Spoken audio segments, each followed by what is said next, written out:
இன்னைக்கு நம்ம பாஸ்கர் சக்தி இயக்கத்துல வெளிவர இருக்கிற ரயில் படத்துடைய ரிவ்யூ தான் பார்க்க போறோம். இந்த படம் நமக்கு சொல்லப் போற விஷயம் என்னவா இருக்கும் அப்படின்னா, இந்த உலகத்துல எல்லாருமே சமம் தான். இந்த ஊர்ல இருக்கவன் நல்லவன், இந்த ஊர்லேருந்து வரவன் கெட்டவன் அப்படின்னு எதுவுமே கிடையாது. எல்லாருமே ஈக்குவல். மனுஷனா பொறந்த எல்லாருமே இங்க பொழைக்க வந்தவன் தான். அப்படிங்கிறது தான் இந்த படம் நமக்கு சொல்லப் போற ஒரு விஷயம். ஃபர்ஸ்ட் ஆஃப் வந்து ஸ்டோரி டெல்லிங் வந்து ரொம்ப அழகா கொண்டு போயிட்டு இருக்காங்க. அதாவது வட மாநிலத்திலேருந்து வர ஒருத்தவரு இந்த இடத்துல பொழைக்கிறாரு. அவருக்கு நடக்கக்கூடிய பிரச்சனைகள், அவரு சில விஷயங்கள்ல இருந்தா, அவர எப்படி இங்க உள்ளவங்க ட்ரீட் பண்ணுவாங்க, அப்படிங்கிறத வந்து ரொம்ப அழகா காமிக்கிறாங்க. அதே சமயம் அந்த வட மாநிலத்திலேருந்து வரவரால, இங்க இருக்கக்கூடிய கதாநாயகனுக்கு என்னென்ன பிரச்சனைகள் நடக்குது, அவன் ஏன் இவன் மேல இவ்ளோ கோவத்தோட இருக்கான், அப்படிங்கிறது தான் ஃபர்ஸ்ட் ஹாஃப்ல வந்து ரொம்ப அழகா சொல்றாங்க. செகண்ட் ஹாஃப்ல ஒரு சின்ன ட்விஸ்ட். அந்த ட்விஸ்ட்ட உடைக்க முடியாது. ஸோ, அதுக்கான சொல்யூஷன தேடி போயிட்டே இருக்காங்க. இறுதியா நம்ம எல்லாருக்குமே ஒரு மன நிறைவான ஒரு பதிலா ரயில் வந்து முடியுது. இந்த படத்துல நடிச்ச எல்லாருமே வந்து பார்த்தீங்கன்னா, அவங்களோட கதாபாத்திரத்த ரொம்ப அழகா எடுத்து நடிச்சிருக்காங்க. எங்கேயுமே புதுமுகங்கள் அப்படின்னு தெரியவே இல்ல. ஏன்னா, அவங்களுடைய தி பெஸ்ட்ட குடுத்துருக்காங்க அப்படின்னு சொல்லி ஆகணும். இந்த படத்துடைய வசனங்கள் வந்து பார்த்தீங்கன்னா, ரொம்ப சூப்பரா இருக்கு. பாஸ்கர் சக்தியோட முந்தைய படங்கள்ல இருக்கக்கூடிய வசனங்கள் வந்து எந்த அளவுக்கு இருக்குமோ, அத விட ஒரு மடங்கு அதிகமா இருக்கு அப்படின்னு சொல்லி ஆகணும். ஏன்னா, ஒரு இடத்துல வந்து ஒரு டயலாக் இருக்கும். அவ்வளோ அருமையா இருக்கும். இங்க எல்லாரும் ஃபர்ஸ்ட்டே சொன்ன மாரி இங்க மனுஷனா பொறந்த எல்லாருமே பொழைக்க வந்தவன் தான் அப்படிங்கிற டயலாக் இதே மாரி இருக்கும்.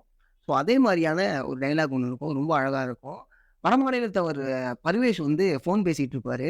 மேனேஜர் வந்து "ஏய் இங்க வாடா என்னடா ஃபோன் பேசிட்டு ஃபோன குட்றா" அப்படின்னு கேட்கும்போது, அவர் ஃபோன குடுத்துருவாரு. அவர் ஃப்ரெண்ட் கேட்பாரு, "ஏன்டா உன்ன திட்டுனாங்க?" அப்படின்னு. "இல்ல ஃபோன் பேசிட்டு இருந்தேன் அதனால திட்டிட்டாரு." "ஏன்டா இவ்வளோ தூரம் உழைக்கிறோம் ஒரு ஃபோன் கூட பேசக்கூடாதா? இந்த மதராஸில இருக்கக்கூடிய மேனேஜர்ஸே இப்படிதான்." அப்படின்னதுக்கு அப்ப பர்வேஸ் சொல்லக்கூடிய வார்த்தை என்னவா இருக்கும் அப்படின்னா, அதாவது வணக்கம் என்கிற பர்வேஸ் சொல்லக்கூடிய வார்த்தை என்னவா இருக்கும் அப்படின்னா, "மதராசியில மட்டும் கிடையாது. எல்லா மேனேஜருமே இப்படிதான். எல்லா ஊர் மேனேஜருமே இப்படிதான்." அப்படின்னு சொல்லியிருப்பாங்க. ஸோ இவருடைய தன்மை வந்து ரொம்ப அழகா காமிச்சிருப்பாங்க. இங்க நம்மளுடைய நம்ம மாநிலத்தில இருக்கக்கூடிய கதாநாயகன் வந்து குடிச்சிட்டு எதுவுமே பண்ணாம, அவரோட வாழ்க்கைய போக்கு அப்படியே ஏதோ ஒரு மாரி கடந்து போயிட்டே இருக்கக்கூடிய ஒரு தவறு. அவருடைய நட்பு வந்து பார்த்தீங்கன்னா, ரொம்ப அருமையான ஒரு நட்பு. "டேய் உட்றா அவன வெட்டி போடுவோம்டா. வா மாப்பிள பார்த்துப்போம். வா குடிக்க போவோம்." அப்படின்னு சொல்லிட்டு இப்படி சில சிலுமிஷங்கள்லாம் பண்ணிக்கிட்டு இருப்பாங்கல்ல ஊர்ல. ஸோ அந்த மாரி இருக்கக்கூடிய ஒரு நட்பு. இங்க இருக்கக்கூடிய கதாநாயகனோட மனைவியா பண்ணியிருக்கக்கூடியவங்க ரொம்ப அழகா நடிச்சிருக்காங்க. ஏன்னா, அவங்களுடைய கேரக்டர் என்னங்கிறத நம்மளுக்கு வந்து ஒரு 2, 3 ஃப்ரேம்லயே வந்து சொல்லிடுறாங்க. ரொம்ப அன்பா எல்லாரையுமே ஈக்குவலா பார்க்கக்கூடிய ஒரு கேரக்டர் தான் வந்து பார்த்தீங்கன்னா, ஒய்ஃபோட கேரக்டர். அவங்க வடக்கனோட என்ன ஒரு ரிலேஷன்ஷிப்ல இருக்காங்க அப்படிங்கிறதுமே வந்து பார்த்தீங்கன்னா, இங்க வந்து ஒரு ட்விஸ்ட் தான். அதே சமயம் அவங்க அப்படி ரிலேஷன்ஷிப்ல இருக்கறனால ஒரு கதாநாயகன் கடுப்பாவாரு. சில விஷயங்கள்லாம் பண்ணுவாரு. இதெல்லாம் தாண்டி இந்த செகண்ட் ஹாஃப்லேருந்து ஒரு ஒரு கதை அப்படியே நகர்ந்து போயிட்டே இருக்கும். யாரு எடுத்தா? என்ன பண்ணா? ஒரு விஷயம் காணாம போயிடும். அது யார் எடுத்தா? என்ன பண்ணா? அப்படிங்கிற ஒரு தேடல் இருந்துகிட்டே இருக்கும். அப்படியே ஒரு ஹியூமானிட்டிங்கிற ஒரு விஷயம் திணிச்சுக்கிட்டே இருப்பாய்ங்க. அப்படியே உள்ள கடத்தி கொண்டு போயிட்டே இருப்பாய்ங்க. கடைசியா முடியும்போது ஒரு அருமையான ஒரு சொல்யூஷன். இந்த படத்துக்கு வந்து முதல்ல வந்து சினிமோட்டோகிராஃபிக்கு ஒரு மிகப்பெரிய வாழ்த்துக்கள் சொல்லி ஆகணும். அவ்வளோ அழகா தேனி ஈஸ்வர் வந்து இந்த படத்தில சினிமோட்டோகிராஃபி பண்ணியிருக்காரு அப்படின்னு சொல்லி ஆகலாம்.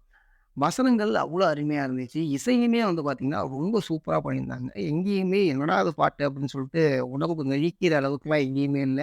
படத்துக்கு என்ன தேவையோ அத எல்லாருமே 200% குடுத்துருக்காங்க அப்படின்னே சொல்லி ஆகணும். இந்த படத்துல ஒரு பாட்டி கேரக்டர். அவங்களுடைய ரோல் வந்து சூப்பரா ஒரு இடத்துல வந்து போங்கடா, போங்கடா குடிக்க போறீங்களா? போங்க, போங்க போய் குடிச்சு அழுவீங்க." அது ஊர்ல இருக்கும்போது நம்ம சில விஷயங்கள பார்ப்போம்ல.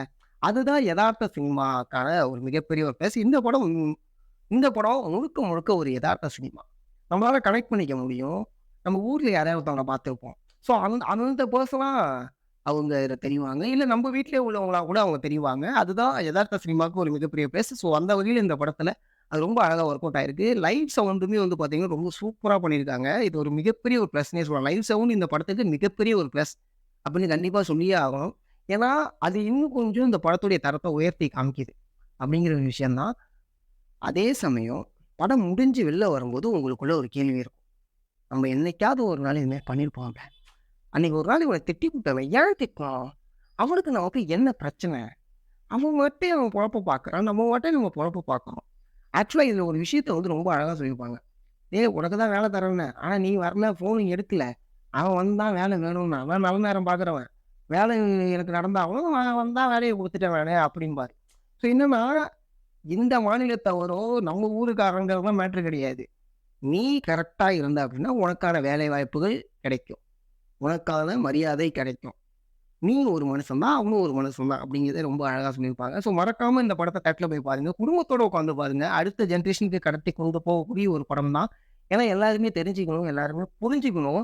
இங்கேருந்து வரவங்கள போட்டு இப்படி திட்டுறோமே, நம்ம வெளியூர் போனா என்ன? அப்படிங்கிற ஒரு கேள்வி இருக்குல்ல. இதுல இந்த வசனமே இருக்கும். துபாய் போறேன்டா, அங்க ஒரு சேக்கு ஒண்ணு 2 நிமிஷம் உத்து பார்த்துட்டேன் எனக்கு குலை நடுங்கும்டா. இது வெளிமாநிலத்தில வேலை பார்க்குறவங்களா இருக்கட்டும், வெளிநாட்ல வேலை பார்க்குறவங்களா இருக்கட்டும். அவங்கள்ட்ட கேட்டா இந்த வலி என்னங்கிறத ரொம்ப அழகா சொல்லுவாங்க. ஸோ, அத அழகா இந்த படத்துலயும் காமிச்சிருக்காங்க. ஸோ, அதனால தான் சொல்றேன் இந்த படத்த குடும்பத்தோட, உங்க நண்பர்களோட உட்கார்ந்து பார்க்கக்கூடிய ஒரு படம் தான். ஸோ, மறக்காம இந்த படத்த போய் தியேட்டர்ல பாருங்க. Thank you so much.